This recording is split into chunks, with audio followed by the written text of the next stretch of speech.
میرے خیالات تمہارے خیالات نہیں۔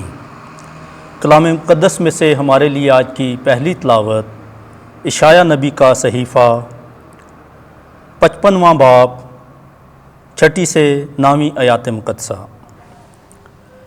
خداوند کا فرمان یوں ہے، جب تک کہ خداوند پایا جائے تم اس کی تلاش کرو، اور جب تک کہ وہ قریب ہے اس کو پکارو۔ شریر اپنی راہ کو اور خطا کار اپنے خیالات کو ترک کرے اور خداوند کی طرف رجوع کرے تو وہ اس پر رحم کرے گا اور ہمارے خدا کی طرف پھرے، وہ کثرت سے معاف کرتا ہے، کیونکہ خداوند فرماتا ہے کہ میرے خیالات تمہارے خیالات نہیں، اور نہ تمہاری راہیں میری راہیں ہیں۔ کیونکہ جیسے افلاک زمین سے اونچے ہیں، ویسے ہی میری راہیں تمہاری راہوں سے اور میرے خیالات تمہارے خیالات سے بلند ہیں۔ پاک کلام کے پڑھے اور سنے جانے پر خداوند کی برکت ہو۔ زبور 145 جماعتی جواب۔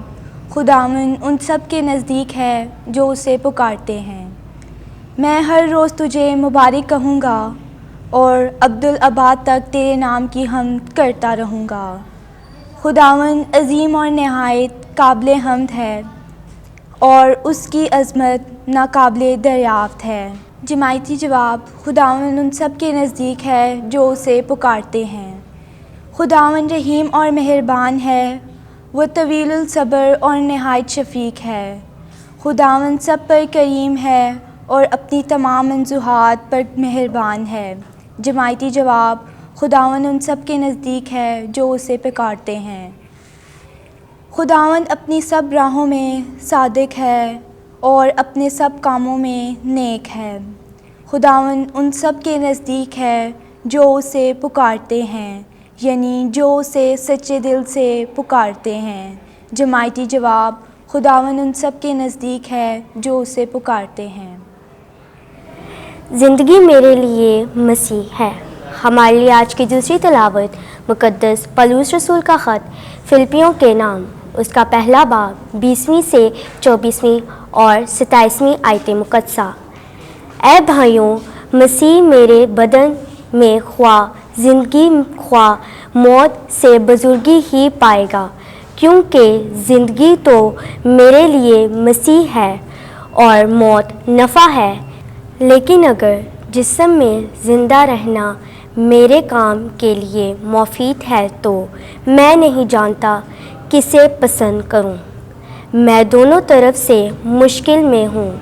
مجھے آرزو ہے کہ روانہ ہو جاؤں اور مسیح کے ساتھ جا رہوں، کیونکہ یہ بہت بہتر ہے، مگر جسم میں رہنا تمہارے واسطے زیادہ ضروری ہے۔ تم فقط یہ کرو کہ اپنا چال چلن مسیح کی انجیل کے موافق رکھو۔ پاک کلام کے پڑھے اور سنے جانے پر خدا کی برکت ہو۔ خداوند آپ کے ساتھ ہو۔ انجیل مقدس متی کے مطابق اے خداوند تیری تمجید ہو۔ 20واں باب پہلی آیت سے 16ویں آیت تک۔ تو کیوں بری نظر سے مجھے دیکھتا ہے؟ اس لیے کہ میں نیک ہوں۔ ایک دن یسوع نے اپنے شاگردوں سے کہا، آسمان کی بادشاہی اس مال کے مکان کی مانند ہے جو تڑکے نکلا تاکہ اپنے تاکستان میں مزدور لگائے، اور اس نے مزدوروں سے 1 دینار روزانہ ٹھہرا کر انہیں اپنے تاکستان میں بھیجا۔ اور اس نے تیسری گھڑی کے قریب باہر جا کر اوروں کو بازار میں بیکار کھڑے دیکھا اور ان سے کہا، تم بھی میرے تاکستان میں جاؤ اور جو واجب ہے تمہیں دوں گا۔ سو وہ گئے۔ پھر اس نے 6 اور 9 گھڑی کے قریب جا کر ویسا ہی کیا، اور 11ویں گھڑی کے قریب پھر باہر گیا اور اوروں کو کھڑے پایا، اور اس نے ان سے کہا تم یہاں تمام دن کیوں بیکار کھڑے ہو؟ انہوں نے اس سے کہا اس لیے کہ کسی نے ہمیں مزدوری پر نہیں لگایا۔ اس نے ان سے کہا تم بھی میرے تاکستان میں جاؤ۔ جب شام ہوئی تو تاکستان کے مالک نے اپنے کارندے سے کہا کہ مزدوروں کو بلا۔ جب وہ آئے جو 11ویں گھڑی کے قریب لگے تھے تو انہیں ایک ایک دینار ملا، پر جو پہلے آئے تو انہوں نے خیال کیا کہ ہمیں زیادہ ملے گا، مگر انہیں بھی ایک ایک دینار ملا، اور وہ لے کر مالک کے مکان پر کڑکڑانے لگے، یہ کہہ کر کہ ان پچھلوں نے ایک ہی گھنٹہ کام کیا اور تو نے انہیں ہمارے برابر کر دیا، جنہوں نے سارا دن بوجھ اٹھایا اور سخت دھوپ سہی۔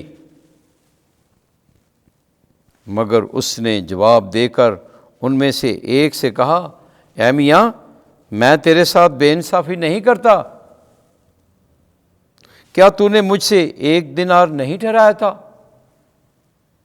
جو تیرا ہے لے اور چلا جا، میری مرضی یہ ہے کہ جتنا تجھے دیتا ہوں اتنا ہی اس پچھلے کو بھی دوں، یا کیا مجھے روا نہیں کہ جو کچھ میرا ہے اس سے جو چاہوں سو کروں؟ کیا تو اس لیے مجھے بری نظر سے دیکھتا ہے کہ میں نیک ہوں؟